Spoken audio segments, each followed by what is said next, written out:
Baik, bismillahirrahmanirrahim. Assalamualaikum warahmatullahi wabarakatuh.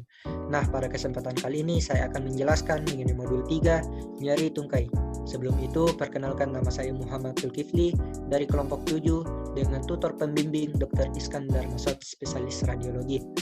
Adapun skenario yang saya dapatkan yaitu skenario 7, seorang perempuan berusia 54 tahun datang ke dokter praktek dengan keluhan nyeri pada punggung tangan kanan, dirasakan sejak sehari terakhir, disertai rasa panas dan gatal.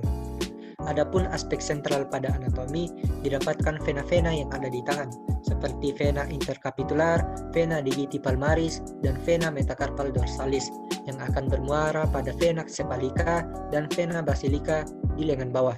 Dari distal ke proksimal, kedua vena ini akan mengalami percabangan dan penyatuan membentuk vena mediana cephalica, vena mediana basilica, vena mediana cubiti, vena mediana profunda, dan vena mediana antebrachiii sebelum mencapai regio cubiti.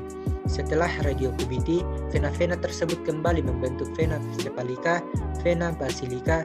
Vena basilica akan bersatu dengan vena brachialis yang merupakan temuan vena radialis dan vena ulnaris, membentuk vena axillaris, di mana nantinya vena cephalica juga akan menyatu dengan vena axillaris.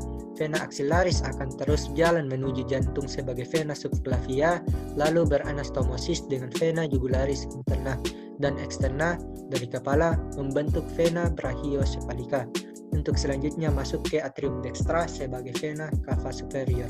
Selanjutnya yaitu pada aspek sentral fisiologi, yaitu berfungsi sebagai reservoir darah, pembuluh kapasitans, dan sebagai jalan untuk kembali ke jantung. Kapasitas vena bergantung pada distensibilitas dinding vena dan semua pengaruh tekanan eksternal yang memeras vena.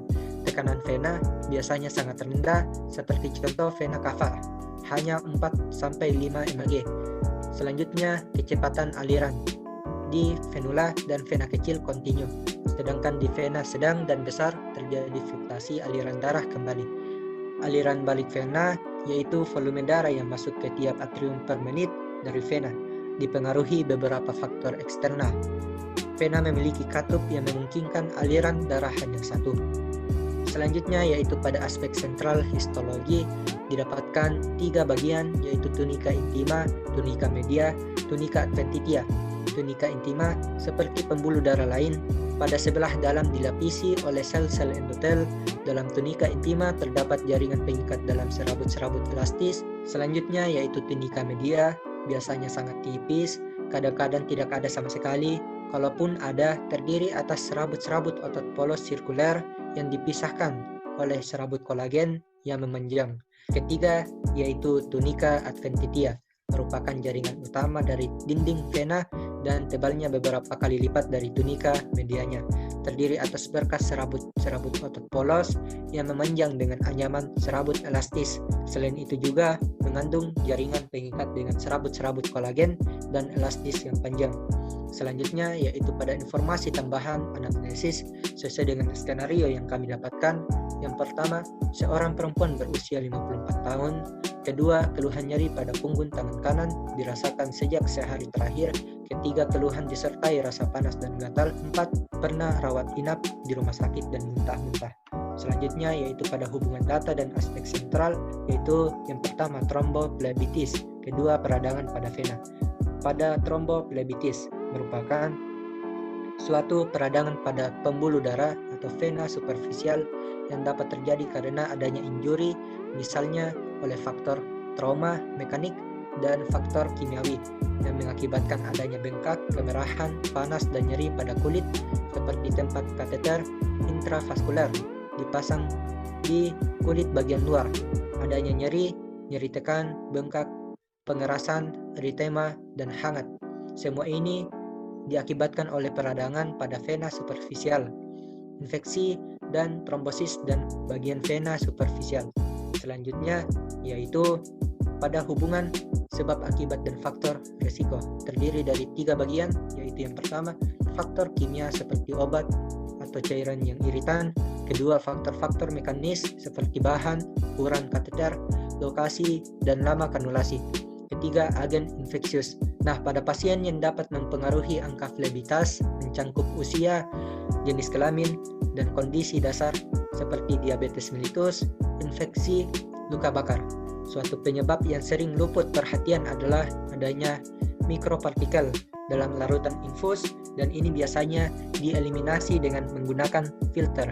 Nah, selanjutnya pada hipotesis didapatkan varises vena, perluasan infeksi intrauterus, trauma pada tungkai, gangguan kardiovaskular. Pada keempat faktor ini dapat menyebabkan peradangan pada vena yang mengakibatkan tromboflebitis. Selanjutnya yaitu pada diagnosis penting, sesuai gejala pada skenario yang kami didapatkan perempuan usia 54 tahun, terdapat tromboflebitis dan trombosis vena dalam. Kedua yaitu nyeri tungkai tangan, terdapat tromboflebitis dan tidak terdapat trombosis vena dalam. Keluhan terasa panas, terdapat tromboflebitis, terdapat trombosis vena dalam. Keluhan terasa gatal, terdapat tromboflebitis dan tidak terdapat trombosis vena dalam. Riwayat inap, terdapat tromboflebitis dan tidak terdapat trombosis vena dalam. Selanjutnya yaitu informasi tambahan yang diperlukan. Yang pertama, pemeriksaan penunjang yang diperlukan yaitu ultrasonografi Doppler. Kedua, pemeriksaan hematokrit, pemeriksaan koagulasi, biakan darah, venograsi.